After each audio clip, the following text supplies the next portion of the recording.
If anyone is guilty for the bloodshed that's going on, it is the international community, particularly Britain. The international community has given the greenest of green lights to the Israeli army to do what it wants. It's on those who say Israel has a right to defend itself. Israel has the perfect right to defend itself. This is not the whole story. It's not the defense of Israel. It is the expansion of Israel, and it is the creation of an apartheid regime. Is identity politic the reason why the conflict cannot be solved? Yeah, chatter. Chatter, let me explain something to you. We don't give a fuck about identity politics in this community. Obviously, like, we care about social justice for all people, but that does not mean that, there is some sort of like identity shield that you can apply in this circumstance. Ultimately, the conflict in and of itself is entirely and utterly removed from the wokeness paradigm that is just simply a distraction. It's a land grab. That's it. This is why I try to always explain to people, like, whenever people go, well, what about the religious justifications? This is a religious conflict. It's like,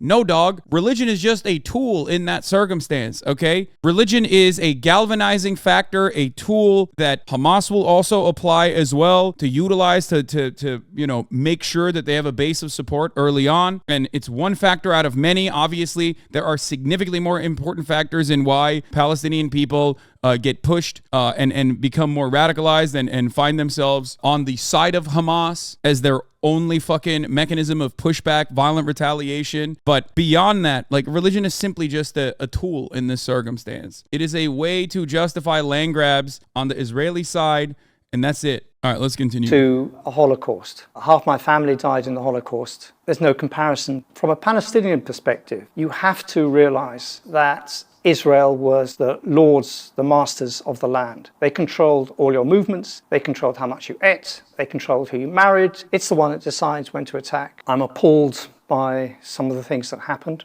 Desperation turned into savagery, and I will use that word about what happened at Kfar Aza, or the music festival that took place where unarmed... He's fucking right. 100%. This is, he's right. It was savagery. That's why I think, like, whenever people go, well, there was, like, police in the crowd, and that's why they were shooting at the crowd. It's like, no, dog, you don't have to fucking do that. You don't have to say that. Like, it's not. And I think a lot of people don't fully grasp, like, how we got here. And then, and if you don't understand, like, the rise to power and how carefully, deliberately, the Israeli government that holds every fucking ounce of power in that area, how they pushed people more and more into the hands of radical fundamentalists, okay? You cannot comprehend it. None of us can also comprehend what it's like to be born into a fucking open-air prison that is getting bombed all the time. This is not a justification for the barbarity, just like the other side is not ever justified, in my opinion, because what Israel is doing is barbarity. It's ruthless slaughter. It's ethnic cleansing, even though it's done systematically. An explanation in this moment is not a justification, but I think it is apt to say it is a violent retaliation that those who were directly in the crosshairs of, that survived, have more moral clarity on than fucking people that are 10,000 miles away demanding blood. Festival goers were shot like ducks. These scenes are unknown to the current generation of Israelis, and the shock this has produced, the sudden loss of confidence in its star performer, which is its army and its intelligence services, cannot be underestimated. That shock has now turned to anger. That anger has now turned to an unholy desire to kill Gazans. I think now it's the time that we need to erase Gaza. Americans, by the way, remember. Motherfuckers are Americans, okay? Remember that. I mean, are there people in Israel that are saying the same thing? Of course. But, remember how callous Americans can be. Kill all Palestinians, all of them. I don't think Israel, and in particular the Israeli army, can give people lectures on brutality, particularly directed at children. It happens all the time in the so-called stable peace. There were 34 children killed so far this year by soldiers in the West Bank. Yeah, 34 children were killed in the fucking West Bank, okay? 34 children were killed in the West Bank, not in Gaza, in the West Bank, on their land, right? On the land where Israel is supposed to show the Palestinians and the rest of the world that they're collaborating And they're coexisting. So remember that. The problem is what's taking place in Gaza, which is truly apocalyptic, is done on an Here, I'll show you some of these moments as well. This is what, I mean, in the entirety is reduced to rubble. industrial scale. And by the time this comes out, the death toll will mount and mount. Yoav Gallant, the Israeli defense minister, the man who said that Palestinians are human animals, said Israeli forces will not be held accountable for anything they do. So all the past rules have been torn up, and Israel is And it's not like the past rules were kind anyway. It was always unkind. going for the maximum number of Gazan casualties. And that's what the international community is allowing Israel to do.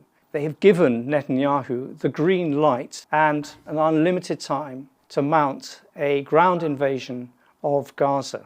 Gazans have tried to break out of their open-air prison before. Before people say, why didn't they try, like, this, so much of defense, so much of the defense of Israel and Israeli actions rely on not knowing the truth. It basically only exists due to the collaborative effort of Western media not showing you the truth. That's why so many people, when they do see the truth for the first time ever, go, oh my God, that's gruesome. Why would that happen? If you ask the question, why won't Gazans peacefully protest against Israel? Okay, I think a lot of people who are familiar with the matter get very passionate and get very angry and say, fuck you, you fucking piece of shit. How do you fucking peacefully protest against an apartheid state, you fucking asshole, or whatever. But remember, if you are going to be an advocate for Palestinians in the Western world, okay, you have to always factor in how little those people know, how little they've heard of the Palestinian side. Obviously, there are still Islamophobic sentiments that play a really powerful role here in their indifference. But remember, there are plenty of people who have never even seen this carnage. Ethan is a great example of this.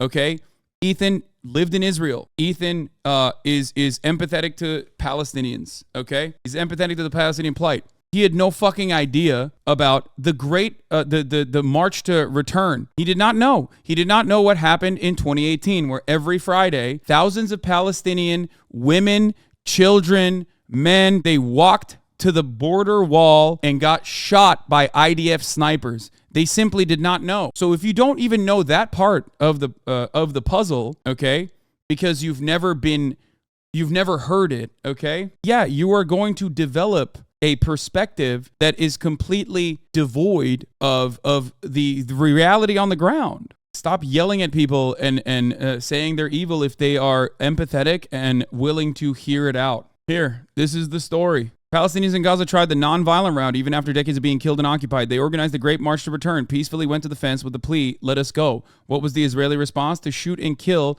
20-year-old nurse Ruzan. Now, they didn't just kill her. They didn't just shoot and kill her. She was clearly marked as a medic. The Israeli army edited a video of the Palestinian medic, its troops shot dead, to misleadingly show she was a human shield for Hamas. The edited clip, condemned by Palestinians and rights activists as an attempt to justify the 21-year-old Razan al-Najjar's death. They shot and killed her, then lied about it. And not only that, but also simultaneously in the media, they said these are telegenically dead children that Hamas is forcing at gunpoint to go to the Israeli, to go to the Israeli border, as though there is nothing that the IDF could do about it. They have to fucking snipe them. They fucking clipped what her words were out of context. The report concluded that the commission found reasonable grounds to believe that the Israeli snipers intentionally shot health workers despite seeing that they were clearly marked as such. A shocking and wanton act. Israel accused over death of wheelchair user. For the Israeli government, this is simply an afterthought. They only look at this and say, well, you're making us look bad by forcing us to kill you. 60 killed,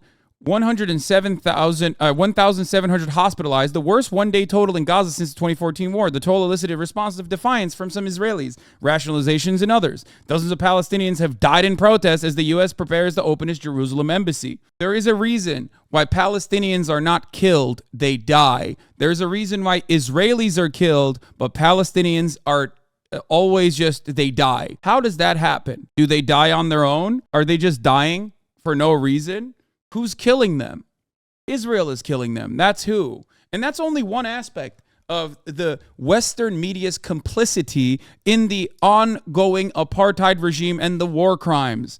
Hamas is ISIS. Hamas is very, very different from ISIS, and actually the two were at war with each other in which... Yeah, by the way, this is actually also very important as well. I'm gonna get into a couple different things on this matter as well. There were quite a few dead bodies. There's no analytical comparison between Hamas and ISIS, and the main difference between them is that although the Hamas is an Islamist organization, an offshoot of the Muslim Brotherhood, Hamas is a resistance group dedicated to ending the occupation. And this still is a dispute and a conflict over land and not religion. Having said that, Hamas called its attack on southern Israel. Hania outlines the context and objectives of Hamas Operation the Al-Aqsa Flood. This is important to understand as well. Here, you can see this here. This is not Al-Aqsa POS. is being invaded and attacked all the time. Al-Aqsa isn't just the third holiest site for Islam. It's also a national symbol for Palestine.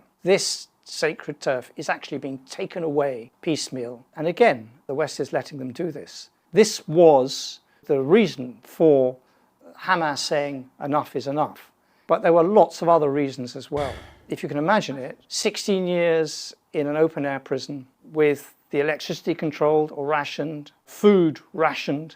Like, the arrogance of the Israeli state in its refusal to even think that Palestinians have any kind of like retaliatory effort, and that they'll just like sit back and be ethnically cleansed in this apartheid state day in, day out, as they secure contracts and move towards a peace negotiation without factoring in the Palestinian population that is 4 million, 2 million in Gaza and 2 million at least in the West Bank, is unimaginable to me. That is so fucking insane.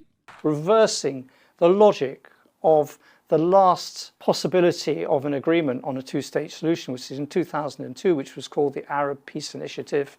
You've got Israel that's turning the screw all the time and encroaching. There are now 700,000 settlers. It's impossible to put Palestinian state, and everyone knows it. But yeah, this is why I am not a two-stater, and I was wrong early on to be a two-stater, because I was oblivious to the realities. You cannot have a two-state solution with 700,000 illegal settlers occupying the West Bank. You cannot do that, because then you're not willing to treat Palestinians with humanity and dignity. You are just using the two-state to maintain an apartheid state. It has to be a secular, solitary, singular state where Palestinians, Muslims, Christians, Jews have equal rights. You have to give reparations and a right to return to the Palestinians. A two-state solution is cynically the policy of all European governments and America. It's a policy that can't now possibly exist. And that is the situation that the Palestinians are facing. Now, what the Hamas attack has done is to say, I'm sorry, we're here. You cannot ignore us. Now, they've done it in a brutal way. They have definitely committed crimes against humanity. But the Palestinians, who would not necessarily support Hamas at all, would say, what the hell else do we do? And this is the fundamental problem of Israel thinking that it can wipe Gaza out. It can wipe Gaza out. It can kill 10,000 people, 20,000 people. Which it has. It cannot kill the Palestinian cause. You will always and forever be, one, haunted by your crimes, and two, endlessly fought back against. That is not a threat, okay? That is a 100% likelihood. You have to understand. You cannot do this to people and have them forget that you did this to them. That's why I always say there's only two ways out of a conflict. Either you engage and facilitate in permanent genocide, and even then, that is a self-defeating fascist ideology that will inevitably cripple your nation state as well. It might take 100 years, it might take 50 years, but it will happen. It might take 250 years, like some countries that are now coming to the closing point of their empire. But people will always remember. That's why so many people in Israel who were victims of the Palestinian militant reaction and action on October 7th themselves have recognized why this happened, because they are the ones who are most interested in stopping it, ensuring that it does not continue. If Israel now succeeds in eradicating the military leadership, the Qassam brigades of